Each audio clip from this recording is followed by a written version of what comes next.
पार किया, जिंदगी की शब तारीख सहर कर न सका। जदीद दुनिया में गुज़श्ता तकरीबन 100 साल के अरसे में इंसान सबसे कम अहमियत की चीज है। हमारी सारी तरक्की जो है स्काई स्केपर्स की है, हमारी सारी तरक्की जो है वो आर्सेनल्स की तरक्की है। आप हैरान होंगे कि इस वक्त जो दुनिया के अंदर जितनी भी तहकीकात हो रही हैं, उन तहकीकात के अंदर वो तमाम अमराज, जो अमराज हमारी जिस्मानी नहीं ज़हनी हैं, जो इस सारी की सारी तरक्की की पैदावार हैं, उसके ऊपर कोई रिसर्च नहीं है।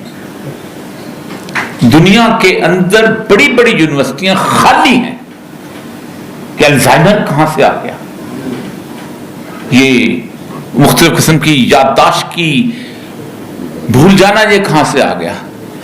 ये सब कुछ इसलिए है कि हमने उस सोसाइटी की बुनियाद खत्म कर दी है गुज़श्ता 100 साल के अंदर, और वो बुनियाद थी हमारा खानदान।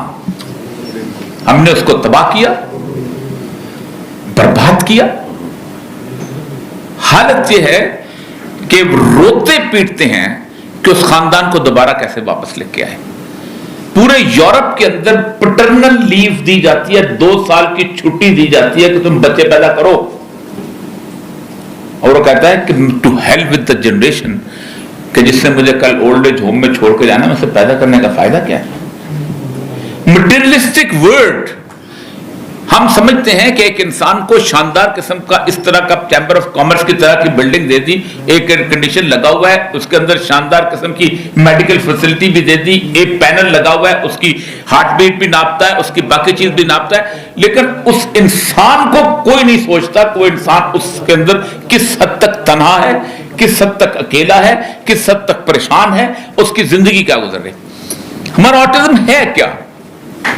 ऑटिज्म एक तो जेनेटिक है ही है, लेकिन जो आप में जहां एक्सपर्ट्स बैठे हुए हैं, हम उस वक्त पढ़ा करते थे कि बुनियादी तौर पर जेनेटिक फैक्टर अपनी जगह, लेकिन जो रवैये हैं खानदान के, स्किज़ोफ्रेनिया के बारे में कहते थे हम कि family is a causative factor as well as the curative factor.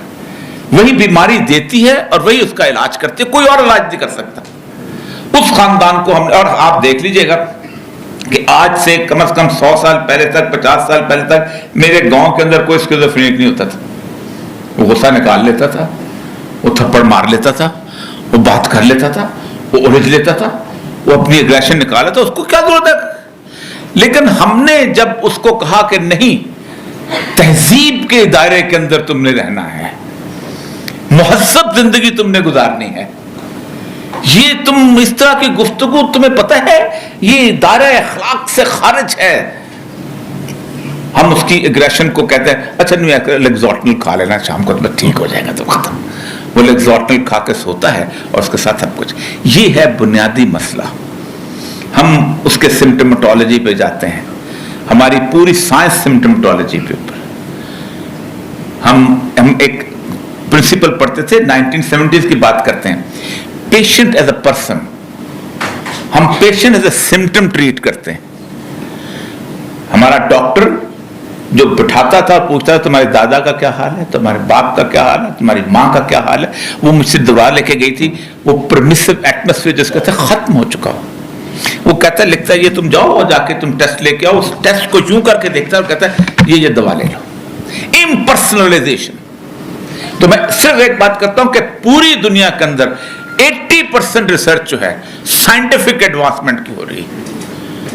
पुल हम कैसे बनाते हैं, जहाज हम कैसे बनाते हैं, शानदार किस्म की इमारतें हम कैसे बनाते हैं, अंडरग्राउंड रेलवेज कैसे बनाते हैं, बम कैसे बनाते हैं, ताकत के जरिए कैसे बनाते हैं। 20% भी इंसान के ऊपर स्टडी नहीं हो रही। उसकी बुनियादी वजह यह है कि वो जो आपने बात की ना CSR, मुझे बड़ा मजा आ रहा था उसको सुन के। ये आज से, मैं लंबी बात हो जाएगी, आज से तकरीबन 100 साल पहले 1920 में एक बंदे का नाम था रॉकफेलर। तो रॉकफेलर ने अमेरिकन को सारों को इकट्ठा किया और उसने एजुकेशन सिस्टम डिजाइन किया, और उसने कहा देखो बात सुनो, ये फलसफा, ये ज्योग्राफी, یہ سائنس کے علاوہ جو جتنے مضامین ہیں سوشل سائنس بہت پڑھا دیا ہم نے. یہ جو شاندار قسم کی جو اورینٹل لینگویجز کی باتیں کرتے ہیں ہم, یہ جو ایتھکس کی باتیں, ختم. ایسا علم دو جو صرف اور صرف پرٹیکولرلی ہمارے کاروبار کے لیے فائدہ مند ہو. انہوں نے 6 مضمون نکالے, ادھر سے سائیکالوجی سے لیا, اپنا ایک MBA کریٹ کر دیا. وہ عجیب قسم کا تماشا ہم نے کریٹ کر دیا.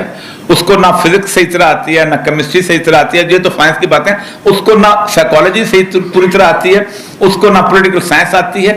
اس نے سائیکالوجی میں سے ایڈورٹیزمنٹ پکڑی ہوتی ہے, اس نے پولیٹیکل سائنس میں سے سوشیولوجی میں جو کارڈ پکڑا ہوتا ہے, اور ہی از اے ونڈرفل پرسن کو ہوا کرتا. اس نے کہا دیکھو, اور آپ کو پتا ہے لاسٹ بحث کیا ہوئی تھی اوباما کے دور میں, کہ we should not teach the social sciences. جس سوسائٹی میں یہ تصور ہو کہ سائنٹیفک ٹیکنالوجی جو ہے وہ ترقی کا تو ترقی ہو جائے گی, یہ بلب نہیں بتائے گا سچ کیا ہوتا ہے, یہ ٹیوب لائٹ یا پنکھا نہیں بتائے گا کہ ماں کی عزت کیسے کی جاتی ہے, باپ کی کیسے عزت کی جاتی ہے. خارج ہو چکا ہوا. اسی لیے آپ سمپل سی بات ہے, ان کو فیکٹری لگانے کا CSR, کارپوریٹ سوشل ریسپانسبلٹی. کیا کرو, سڑکیں بنا دو وہاں ارد گرد کی, تھوڑے سے پھول لگا دو, ایک تو اسپتال بھی کھول دو ساتھ, تھوڑا سا ایک چھوٹا سا اسکول بھی بنا دو یار, مزدور وہاں آئیں گے. تو کارپوریٹ سوشل ریسپانسبلٹی, ان کو اندازہ نہیں کہ corporate social this is human responsibility. باپ کی کیا ذمہ داری ہے, اس معاشرے کی کیا ذمہ داری ہے. ایک آرٹیفیشل بندہ آتا ہے, ادھر سے اٹھ کے آتا ہے, سیمنز کا بندہ, اس کو کچھ پتا نہیں پاکستان کی نیڈز کیا ہے, وہ کہتا ہے نہیں سمپل سی بات ہے, female education is very important. ان کو ذرا سے لے کے اس کو یہ پتا نہیں کہ وہ جو مرد ہے جو جس کو تم نے کول مائن میں بھیجا ہوا ہے, اس کی ایجوکیشن اتنی ضروری ہے جتنی عورت کی ضروری ہے. تو یہ ایک آرٹیفیشل قسم کی صورتحال جو پیدا کی گئی ہے, اس نے ہمارے یہاں آٹزم بھی پیدا کیا ہے. ایک نہیں, میں آپ کو مرضیں گن دیتا ہوں جو ہماری سائیکولوجیکل ال ہیلتھ کی وجہ سے پیدا ہوئی ہیں. اور آخر میں بات ختم کرتا ہوں. جو ڈاکٹر یہاں پہ بیٹھے ہیں میری بات کو کہیں گے کہ ہمارا دماغ جو ہے نا, اس کے اللہ نے اس کے اندر ایک ریلے اسٹیشن بنایا جس کو کہتے ہیں ہائپوتھیلمس. وہ ہائپوتھیلمس اگر ڈسٹرب ہو تو ان اپروپریٹ ہارمونز پیدا کرتا ہے, پیچوٹری گلینڈز کہتے ہیں. وہ ڈسٹرب ہو, اس کا مطلب یہ ہے کہ مثال آپ کو دیتا ہوں کہ آپ کو خوف ہے تو آپ کے ہاتھوں ماتھوں پہ پسینہ آئے گا, آپ کے پیٹ میں گڑبڑ ہو جائے گی, پیشاب تیزی سے آئے گا. اور اگر آپ کو مستقل خوف سوار ہے تو آپ کا مستقل ہاتھ پہ پسینہ آئے گا, آپ کا مستقل سٹمک میں السر پیدا ہو جائے گا. وہ جو سائیکوسمیٹک میڈیسن, جو ختم. بندے کو ٹھیک کر دو ٹھوک بجا کے, اور کہو صبح تم نے کاروبار پہ آنا ہے, نہیں آیا تو پروڈکشن لائن ختم ہو جائے گی. اس پروڈکشن لائن میں انسان ختم ہو گیا. وآخر دعوانا الحمدللہ.